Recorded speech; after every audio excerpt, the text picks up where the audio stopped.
தமிழகம் எங்கும் கிளைகள் கொண்ட Annamal institute of hotel management and hospital management படிப்பில் சேர்வதற்கான அட்மிஷன் நடைபெறுகிறது. சென்னை மாநகராட்சி மண்டலம் 10 வார்டு 135 அசோக் நகர் 9வது நிழற்சாலையில் சென்னை பெருநகர குடிநீர் வழங்கல் மற்றும் கழிவுநீர் அகற்று வாரியத்தின் சார்பாக புதிய குழாய் அமைக்கும் பணி நடைபெற்று வரும் நிலையில் எந்தவித தடுப்புகளும் அமைக்காமல் சாலையில் கற்கள் கொட்டப்பட்டு இருப்பதால் மக்கள் கடும் அவதி அடைந்துள்ளனர்.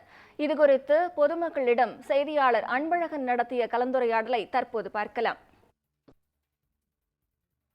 அசோக் நகர் 9வது நிழற்சாலை இங்கே குறிப்பாக மெட்ரோ வாட்டர் பணிகள் பெருநகர குடிநீர் வழங்கல் அகற்று வாரியம் சார்பாக இங்கே புதிதாக பைப் அமைக்கும் பணி நடைபெற்றது. கிட்டத்தட்ட 3 மாதத்திற்கு முன்பாக தொடங்கப்பட்ட பணி இன்னும் சரியாக முடிவடையவில்லை. குறிப்பாக அங்கே பாதுகாப்பு நடவடிக்கை எதுவுமே இல்லை. அந்த குழி தோண்டி வச்சுருக்காங்க. அந்த இடத்துல சரியான முறையில் எந்த விதமான பேரிகேடும் வைக்கல. ஏன்னா ஏற்கனவே நேற்று தான் ஒரு மிகவும் ஒரு துயரமான சம்பவம் அங்கே நடந்தது. அந்த ஒரு மண்டலம் 8 ஒரு பெண் உயிரிழந்தார். இந்த மாதிரி தவறி விழுந்த குழியில் விழுந்து. அதே மாதிரி இவ்வளவு பிரச்சனை நடந்தும் கூட இன்னும் சரியாக நடவடிக்கை எடுக்கவில்லை. அதே போல் இந்த பகுதி முக்கியமான சாலை என்பதால் அதிகமான ஒரு போக்குவரத்து நெரிசல் இருக்கக்கூடிய பகுதி. சாலைகளும் அங்கங்கே இந்த ஜல்லிக்கற்கள் இருப்பதால் பொதுமக்களும் சிரமப்படுகிறார்கள். நம்ம இங்கே இருக்கக்கூடிய மக்கள்கிட்ட சொல்லுங்கள், இது எவ்வளோ நாளாக இந்த பிரச்சனை இருந்துட்டு இருக்குது? ரொம்ப சிரமமாக இருக்குயா. இந்த இடத்துல 4 ரோடு ப்ளஸ் இந்த பக்கம் கேர்ள்ஸ் ஸ்கூலு, இந்த பக்கம் ஸ்கூலு, இந்த பக்கம் பார்த்தோன்னா எப்போதுமே இதுவாக தான் இருக்கும். ஆனால் கொஞ்சம் சிரமமாக தான் இருக்குது. கொஞ்சம் நிறைய சிரமமாக தான் இருக்குது. எல்லாத்துலேயுமே பள்ளமேடுமா தான் இருக்குது. இந்த ஃபஸ்ட்டு மாநகராட்சி இந்த பள்ளமேடெல்லாம் சீரமைக்கணும்.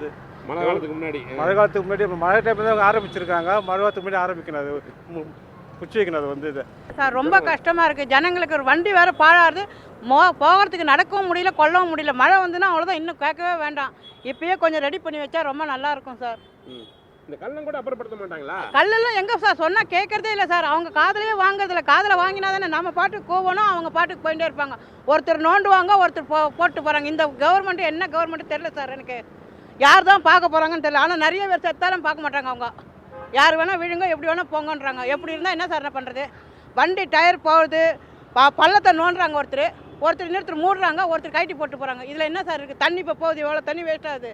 தண்ணிக்கு ஜனங்க கஷ்டப்படுறாங்க. ஆனால் அது லெட்டின் தண்ணியா, குடிக்கிற தண்ணியா, என்ன தண்ணின்னு தெரியல சார். இந்த மாதிரி ஒரு போராட்டத்தில் நாங்கள் வாழ்ந்துட்டு இருக்கோம். இந்த மாதிரியான பணிகள் ஒரு அலட்சியமான பணி நடைபெறுவதாகவே பொதுமக்கள் குற்றச்சாட்டு வைக்கிறார்கள். உடனடியாக மாநகராட்சி நிர்வாகம் சரி, மெட்ரோ வாட்டர் நிர்வாகம் சரி நடவடிக்கை எடுக்க வேண்டும். செய்யுமா மெட்ரோ நிர்வாகம் என்று பொறுத்திருந்தான் பார்க்க வேண்டும். விக்ரம்தான் அன்பழகன்.